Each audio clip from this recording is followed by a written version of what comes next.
Bonjour à tous. Dans cette vidéo, je vais vous montrer comment calculer la base de la CNSS dans Excel. Je vais commencer d'abord par les zones décisives. Ici, je renseigne le matricule et la colonne à côté va chercher automatiquement le nom et les prénoms grâce à index et équiv qu'on va voir après. Je vais faire la même chose pour le numéro de la CNSS. Ensuite, je saisis le nombre de jours travaillés, le nombre de congés et les indemnités avec leur montant, ainsi que le statut. Mais avant d'entrer dans les formules, il y a un point très important à définir, le statut du salarié. C'est le statut qui détermine le mode de calcul. Dans mon fichier, je travaille avec 3 statuts, P permanent, V vacataire, S stagiaire. Si le permanent est P, je calcule la CNSS et l'IR selon les barèmes en vigueur. Si le statut est V, je calcule, ça veut dire vacataire, je calcule seulement l'IR avec un taux de 30%, en fait selon la base de calcul en vigueur. Et si le statut est S, je ne calcule ni IR ni CNSS. Donc, toute chose, la première étape consiste toujours à identifier le statut parce que c'est lui qui pilote tout de suite le calcul. Maintenant, je vais commencer par expliquer la formule de salaire de base. Pour calculer le salaire de base, je vais avec une formule qui vérifie d'abord s'il y a un matricule. Si le matricule est vide, il retourne 0. Comme ça, on évite les calculs sur une ligne vide. Ensuite, j'utilise 6 erreurs pour éviter l'affichage des erreurs dans le fichier. Si Excel ne trouve pas l'information, il affiche 0 au lieu d'un message d'erreur. Après cela, j'utilise équiv et index. J'utilise cette méthode parce que elle est simple, fiable et surtout compatible avec presque toutes les versions d'Excel.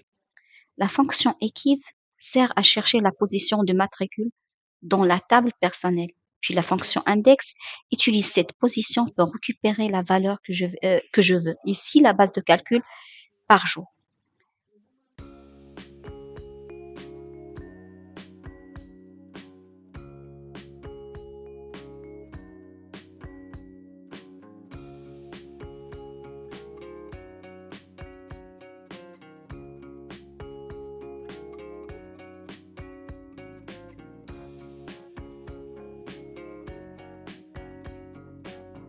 Et une fois que j'ai trouvé cette base journalière, je la multiplie par le nombre de jours saisis.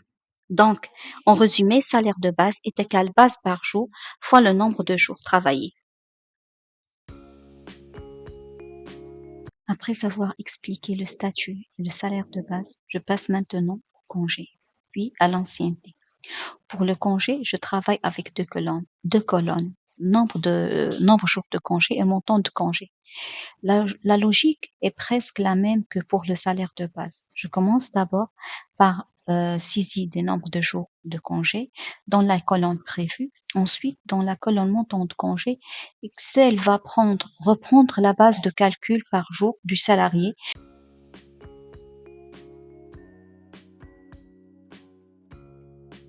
Puis la multiplier par le nombre de jours de congé. Donc ici, le principe est simple. Montant congé est égal base par jour fois nombre de jours de congé. Ensuite, je passe à la prime d'ancienneté. Pour cela, je travaille avec plusieurs colonnes. Date d'embauche, nombre d'années d'embauche, taux d'ancienneté, ancienneté.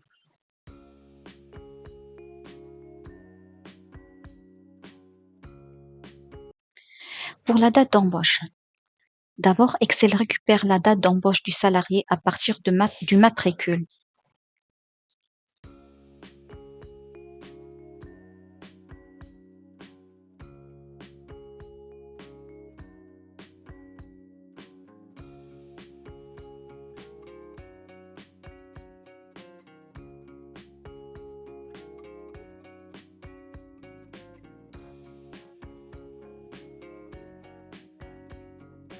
Nombre d'années d'embauche. Ensuite, je calcule le nombre d'années d'ancienneté. Pour cela, je prends la différence entre la date actuelle de calcul, ça veut dire la date actuelle de calcul correspond à la période de calcul du bulletin de paie. Alors, je prends la différence entre la date actuelle de calcul du bulletin de paie et la date d'embauche. Puis je divise par 365,25. Cela me permet d'obtenir le nombre d'années. Cette formule permet de trouver automatiquement le taux d'ancienneté à appliquer à un salarié. Il valide d'abord son existence et son éligibilité, puis il utilise une recherche intelligente pour situer le salarié dans la bonne tranche de grille des taux. La formule fonctionne comme une série de filtres logiques imbriqués qui s'exécutent dans l'autre. Premièrement, le filtre de présence, la sécurité. Ligne vide. Excel regarde si la cellule de matricule est remplie. Si elle est vide, la formule s'arrête immédiatement et affiche 0. Cela permet de garder le tableau propre sur les lignes qui n'ont pas encore de salariés. Deuxièmement, le filtre d'éligibilité RH. La formule extrait le matricule du salarié et va vérifier son statut dans le tableau de gestion du personnel, précisément dans la colonne calcul ancienneté, oui, non. Si la réponse est oui, la formule continue son chemin. Si la réponse est non, il s'arrête et renvoie 0.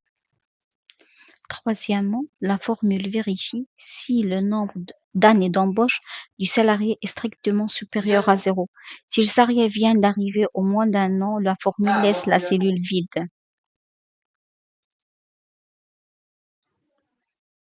Quatrièmement, c'est la recherche de la tranche de taux. Ça, c'est le moteur principal avec recherche X. C'est ici que le taux est récupéré dans la grille de référence ancienneté taux. Il prend le nombre d'années d'embauche du salarié, puis il compare ce nombre à la colonne des seuils minimes. Grâce au paramètre -1 à la fin, si les années de salarié tombent entre deux tranches, Excel sélectionne automatiquement la valeur inférieure la plus proche. Il renvoie le taux correspondant trouvé dans la colonne taux. Le paramètre 0 placé juste avant sert à sécuriser si aucune tranche ne corresponde. Calcul du montant de la prime d'ancienneté. Cette formule automatise le calcul du montant de la prime d'ancienneté à verser à un salarié. Il valide d'abord son éligibilité selon le critère RH, puis il applique de façon sécurisée son taux d'ancienneté sur sa base salariale.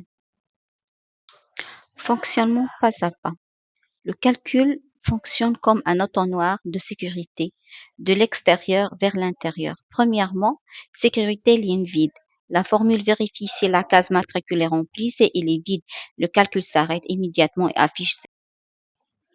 Deuxièmement, la validation de l'éligibilité RH. La formule va chercher le matricule du salarié dans le tableau de gestion personnelle pour vérifier la colonne ancienneté oui/non.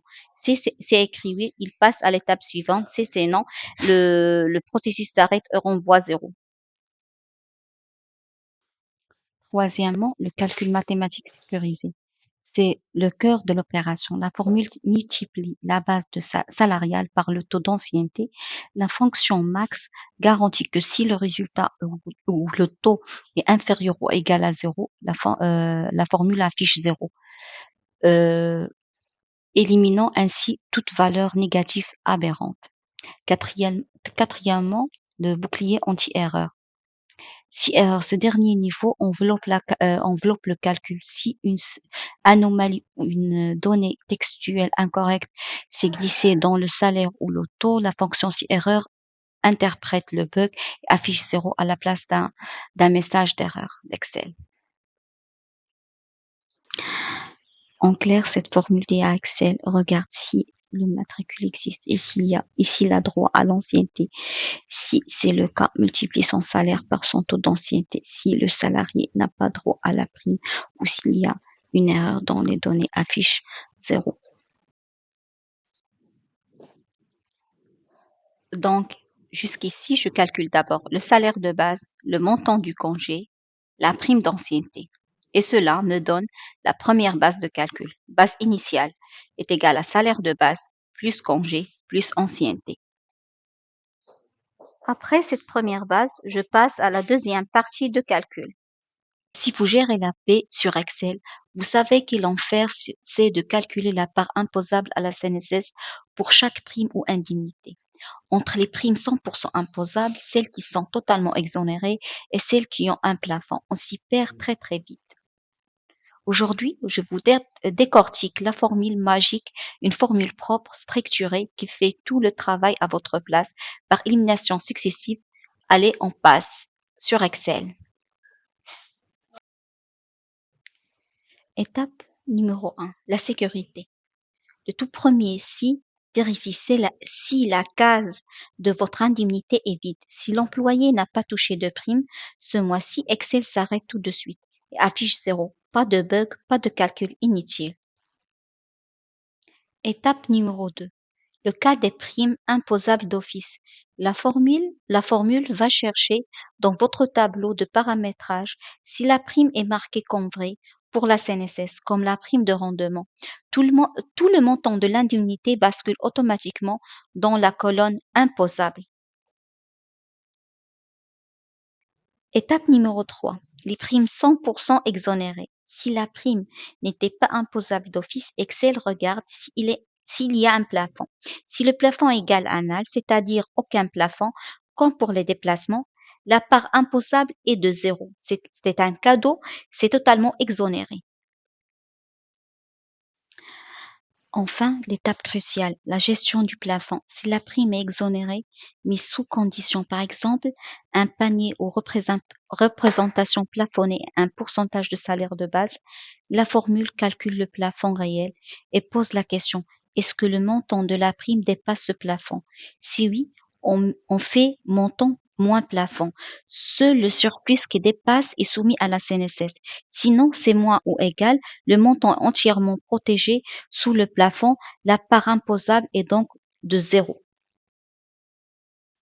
Pourquoi cette formule est géniale? Parce qu'on a banni les fonctions et imbriquées que tout le monde utilise et qui alourdissent les fichiers. Ici, Excel possède par élimination, comme entonnoir, c'est plus rapide pour votre ordinateur et surtout, c'est impossible de créer un conflit logique. Et du top au top, en utilisant les références du tableau comme montant 1, vous pouvez trier, filtrer, ajouter 500 employés à la formule, ne se décalera jamais. Maintenant que nous avons calculé la part imposable pour l'indemnité 1, vous faites exactement la même chose pour les indemnités 2, 3, 4, 5 et 6, s'il y en a bien sûr. Pour ça, rien de plus simple, on crée une colonne de cumul qui additionne nos indemnités imposables à la CNSS. Une fois que c'est fait, on passe à l'étape supérieure, le calcul de salaire brut imposable. Et voici notre base de calcul pour le salaire brut imposable. Oubliez les formules à rallonge avec des si et. Pour vérifier si la case congé ou prime est vide, regardez cette astuce. On utilise simplement la fonction somme. L'avantage de somme sur Excel, c'est qu'il ignore les cases vides. S'il n'y a pas de congé ce mois-ci, Excel fait le calcul sans brancher et sans nous sortir des erreurs de formule. Et voilà, notre salaire brut imposable est prêt et parfaitement calculé. Dans la prochaine partie, nous allons voir comment pratiquer les taux de la CNSS sur cette base pour obtenir en un clic la part salariale et la part patronale et en tenant compte du fameux plafond mensuel de 6 000 dirhams. En tenant compte du fameux plafond mensuel de 6 000 dirhams pour la part des prestations sociales et indemnités pour perte d'emploi. Restez connectés.